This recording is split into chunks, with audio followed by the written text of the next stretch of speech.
Welcome to 10 Minutes. I wanted to talk about and dive into some deep faith lessons. And I might do some here and there, but I think I'm just going to start, kind of like my chickens are awesome. Like wheelchair wisdom type of stuff. Now that I'm getting deeper into my faith walk, I think I'm going to start talking about, deep faith walk lessons that I'm going through and learning. So today I want to talk about, sharing different services, reels, pictures, things that might get us excited or inspire us in life. That as we start to get deeper in our faith, as we start to seek a closer relationship with God and understand how to align our will with His will, some of this stuff is going to start to not make sense to us. It'll be just a little bit off biblically. And so first thing is how to look at, there's so much around us in the world.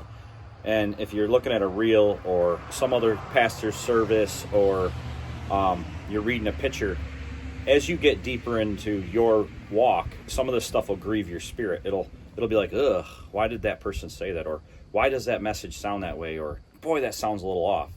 And we can get so focused, and inherently I think we get focused in on where people are off when they're sharing something to help inspire others. And even in the context of trying to be a Christian, inspiring other Christians, we get hypercritical on what that person's throwing out there for sticks versus what they're throwing out there for hay. And just to dive into that, a stick is something that we're not meant to receive. It's a little bit off. The person might have misspoke or they have a misunderstanding.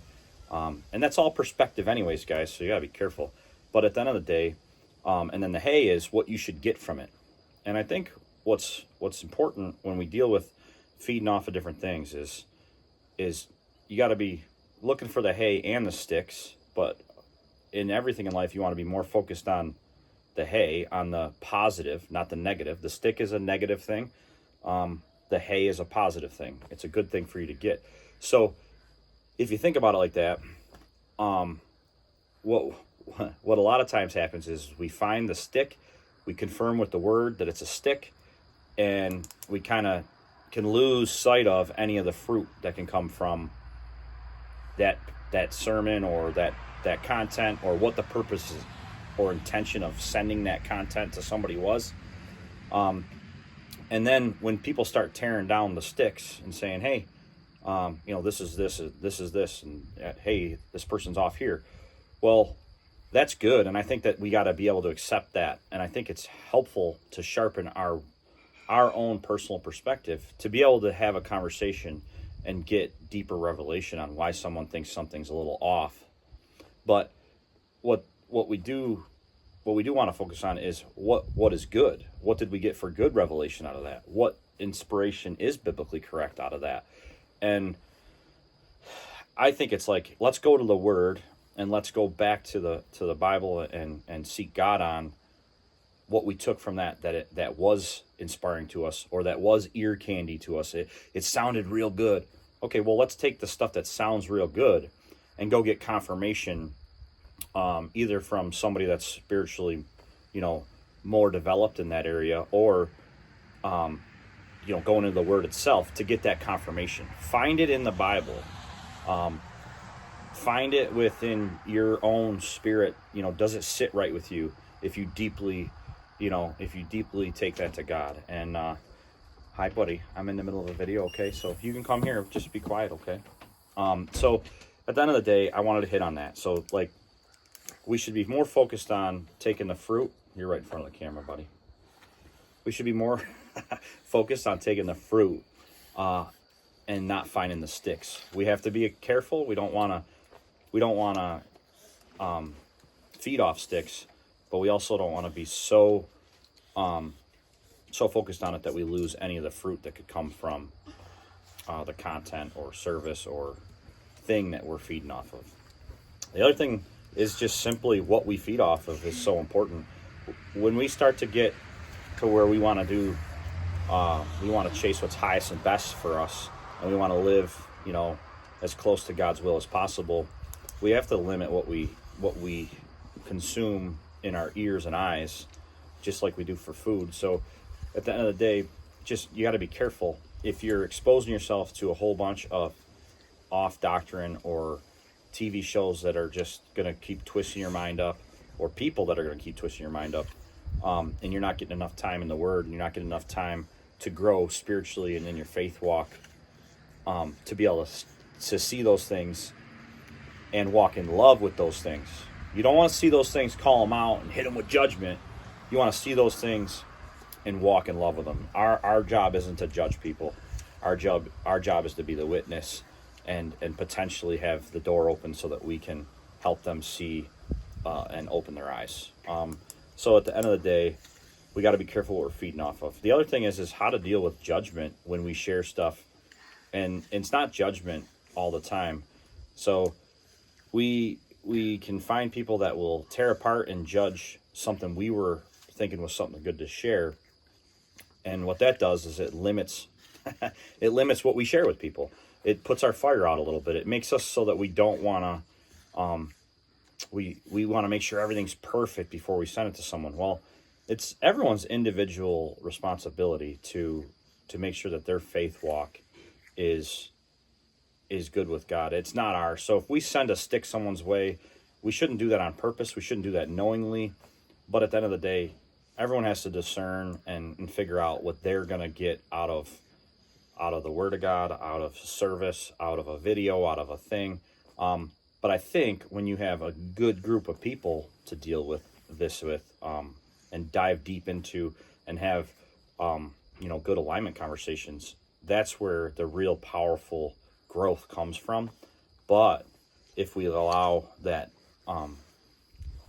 feedback or someone pointing out a stick to become, deflating to us, or to take our motivation to share and get into deeper conversation, that's just the devil winning. He's keeping us secluded. He's making us feel like we shouldn't, put ourselves out there to risk making those mistakes, to share that content and information that people aren't going to be aligned with. Well, lost people aren't aligned with what we're aligned with anyways. And then when we start to get better at opening up and sharing God and being on fire for God, even other people on fire for God, they're not always the best at sharing perspectives, finding deeper revelation, and getting alignment without their ego, their pride,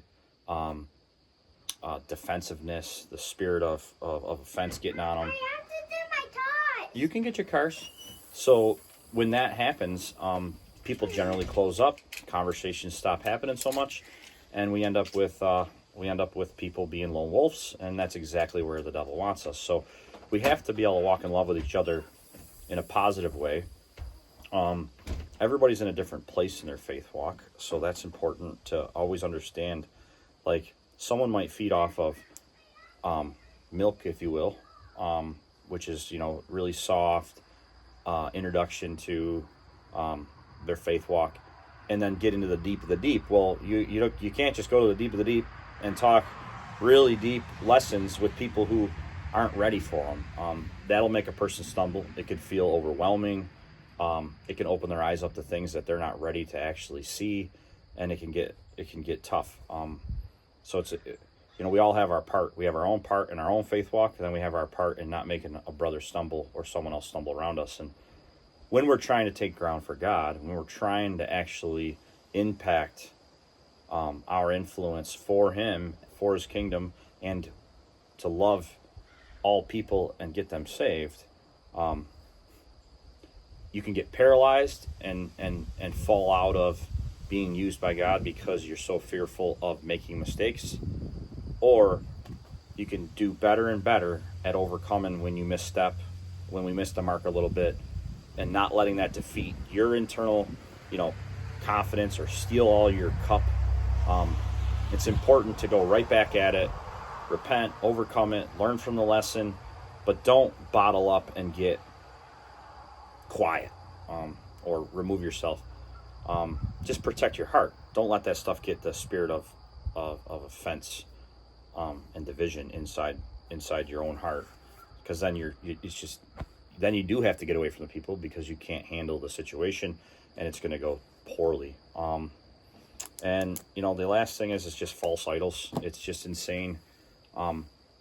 We can get to the point where we love people more than we love Jesus. We look to people to be our Jesus. And I just think that that is something that we have to be super aware of.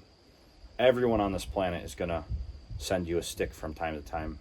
And you're going to have to just overlook that, walk in love with that, and make sure that you don't stumble because of that stick sent your way, or that false doctrine, or whatever you want to classify what I'm talking about. But also, if we, every time someone sends us a stick, stop associating with or talking to, or in a pastor's perspective, feeding off of a pastor because they send a stick our way, we'll never find a pastor we like. We'll never find a pastor we can truly feed off of if we can't walk in love with some of the stuff that we may not be completely aligned in our perspective with, and then jump right back into the stuff that they are on point on, that they are giving us. We have to be able to immediately feed the good and walk in love with the bad with every person that we work with and come encounter with. People got to do that with me. I'm over eager. I want to get those lessons in and grow and be the best I can be. And then I treat other people that way. And some people just aren't in that mode in life. You know, they might be just getting through the day, and I'm trying to make them run a marathon, you know. So I hope this helps somebody. I just wanted to kind of get some deeper thoughts out. I'll start making some videos that are just kind of sharing, you know, deep faith walk lessons, I think, and share some lessons that I go through, because 10 minutes is transforming as I get closer and closer to God. Have a good day.